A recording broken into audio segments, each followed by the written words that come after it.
Man. October 30th. I have been rambling on YouTube, overanalyzing, expecting too much from tokusatsu shows for a year now.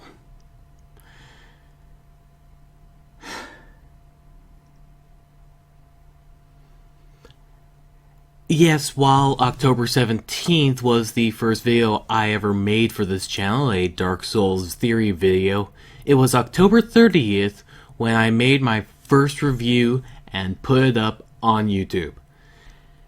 And the first time I was hit in the face by a copyright claim from Toei over reviewing their material despite that being protected under fair use laws. And while the fact that I'm still actually on YouTube and still reviewing tokusatsu series despite Toei's best attempts is amazing in its own right, 57 videos later, and amazingly, basically nothing like an internet reviewer or plot has happened to me. No evil beings who look like me or my friends attacking mid-reviews. No invasions of supernatural creatures outside of giving a trope sprite that we never see on camera an internship. No having to relive the plot of a movie or show with my life on the line in the middle of it. Yeah. Dodge those bullets.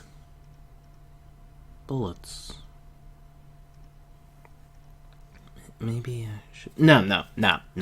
This is for the best. I have done my time.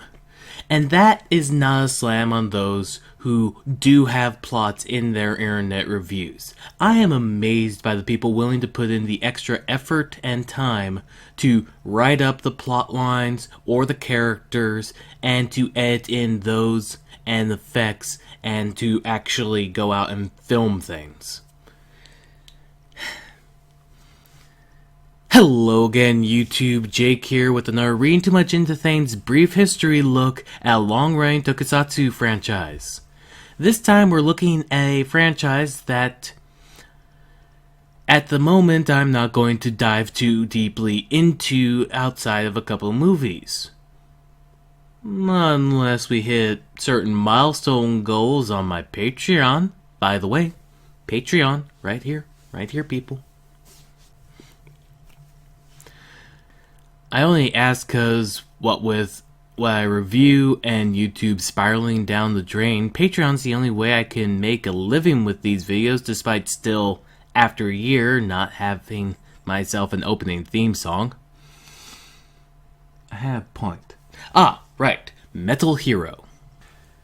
The Metal Hero franchise was a short-lived, first show starting in 82 and last ending in 99, so by short-lived I mean compared to Super Sentai and Kamen Rider, tokusatsu series that focused on cyborgs, androids, or power armor wearing heroes, with a specific focus on the wonders of technology when used in the right hands, and, for the most part, took the place of Kamen Rider as it was not on TV between 82 to 86, and dropping off after 1989's Kamen Rider Black RX.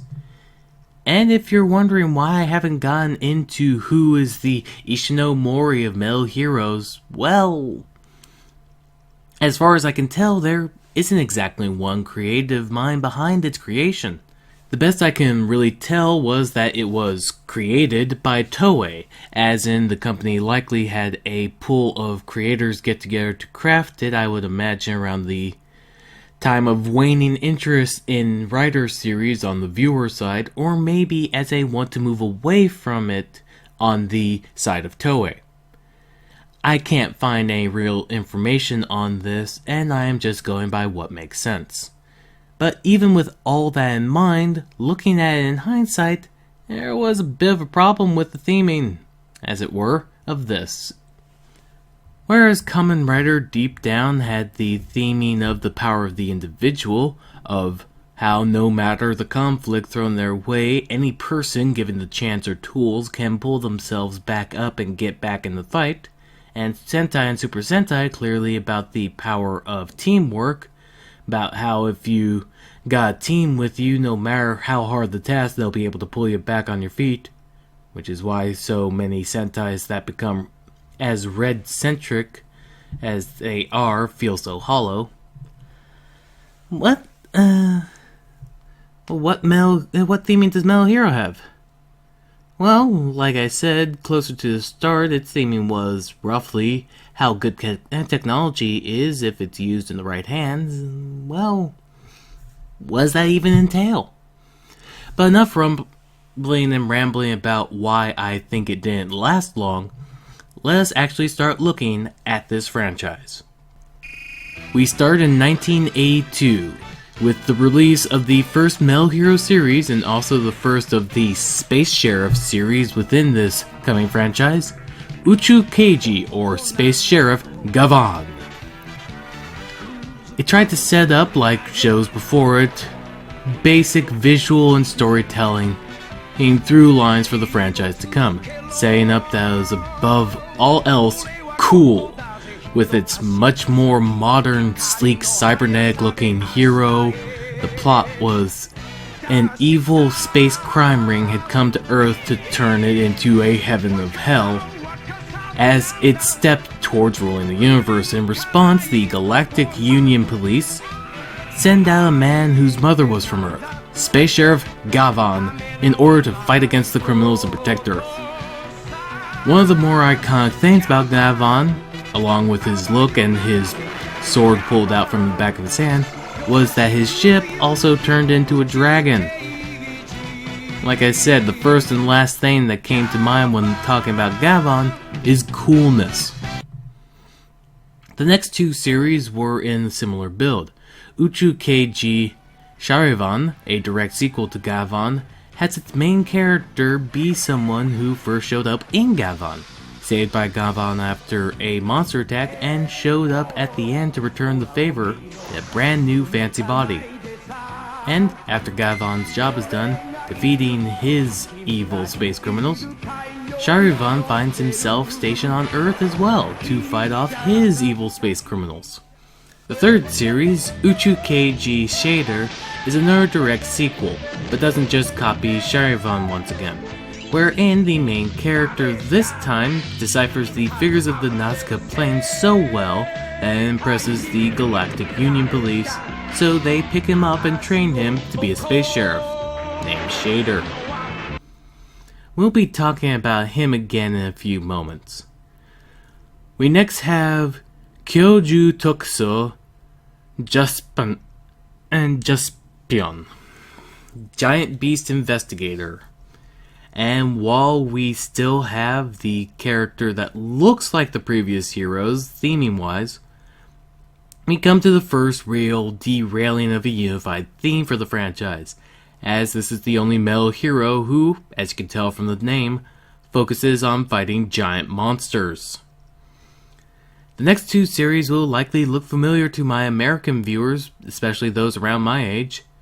Jiko Senshi Spielban, Dimensional Warrior Spielban, and Chojinki Metalloader, Superhuman Machine Metalloader. Why would they look familiar? Because footage and suits from these shows were used for the American Chop Shop show VR Troopers, as well as bits of Shader from the last and later part of the show. My guess is they added in Shader later on so that the third member of the team would actually look like he fits with the others as opposed to Mettler's costume. Does not fit at all. Also, speaking of metal-themed heroes who transform and have a blue and red color theme, Kikaider is not considered a Metal Hero series. Next we have a series that doesn't fit either visually or thematically. Sekai Ninja Sen Jiraiya, World Ninja War Jiraiya. Yep, in this series, whose only established theme is coolness and has been focused around technology and hyper-futuristic looking characters, we've got us a ninja series. Next up is... well, for the next series I need to jump back to Gavan for a bit just to bring up one fun fact. in that the creators of RoboCop admit to having been inspired by Gavon's design for their RoboCop. As a kind of nod to that, 1989 saw the airing of the mobile cop Kidokeiji Jiban. Another thing about Jiban's creation that I want to take note of is one of the listed creators, Keita Amamiya, is a well-known Japanese director and character designer who had also worked on Kamen Rider Black and Black RX, the movies J and Zio, and later went on to create the start of another more modern and much more dark and mature tokusatsu franchise I hope to talk a lot about in the future, Garo. But, like Metal Hero franchise, that'll have to wait till Patreon milestone. Plug again. As we leave the Showa era and the 90s behind, we enter into Metal Hero's last decade with 1990's Tokke Winspector Special Rescue Police, which, much like Gavon's Space Sheriff series, tried to establish, no, this is how we're doing these shows, with the Special Rescue series, which, like Space Sheriff, lasted for 3 directly linked series, which also includes Super Rescue or Tokyo Shire Soul Brain in 91, and topped off with 92's Tokuso Special Rescue Exedraft, which feels like an absurd name, but that's what a lot of these genres give you. They give you absurd names. Next up, we have another attempt to change up the goals of the series with 1993's Tokuso Robo Jampasen, which tried to, instead of a Monster of the Week fare, be a sci-fi police drama. Another attempt at a shift in theme came with 1994's Blue SWAT, which tried to ground itself in a more realistic vibe with a focus on actual doable martial arts and impressive gunplay, which adult fans loved but bored kids to tears, resulting in a change of tone for the series midway through, which is rarely ever a good thing. In a shift to try and change Metal Hero to a similar setup to other Transforming Hero Tokusatsu fare, we have Juko, or Heavy Shell, B Fighter. Again, American fans may find these teams familiar, as well as the sequel series B Fighter Kabuto, as these shows were used for yet another American Chop Shop series, Big Bad Beetleborgs, as well as its sequel, Beetleborgs Metallics. They were followed by the much more kid-friendly attempt, B Robo Kabutat, and while it's a partial sequel to Beetle Fighters, this is also the second to last of the Metal Hero franchise. Yes, the next series, 1998's Tetsuan Tentei Iron Bark Detective Robotech, was the last Metal Hero series, and oh boy. Hell, I think coolness even derailed from it at this point. Metal Hero franchise, as you might have been able to tell from this retrospective, had a lot of trouble really establishing a normal trend for their show throughout, which I feel came from what was also the show's strongest strength, its sense of cool. It feels more and more, looking at the Metal Heroes now, what was first and foremost in Toei's mind in making this franchise was they need to be or look cool. Doesn't matter if they're from space, solo, or a team, in power armor, a cyborg, or an android, just as long as they look or are cool. And a setup like that, in my opinion, can only get you so far without any real direction. There was an attempt some years later to revive interest in Metal Heroes as another franchise to go with Super Sentai and Kamen Rider, however, it fell pretty flat. Still, It had its fair share of interesting shows, and of course, a lot of them were really cool. Well, thank you again for watching or reading too much into things. I'm Jake, and as always, maybe I'm an android and I'm just skipping here and there. As always, stay safe.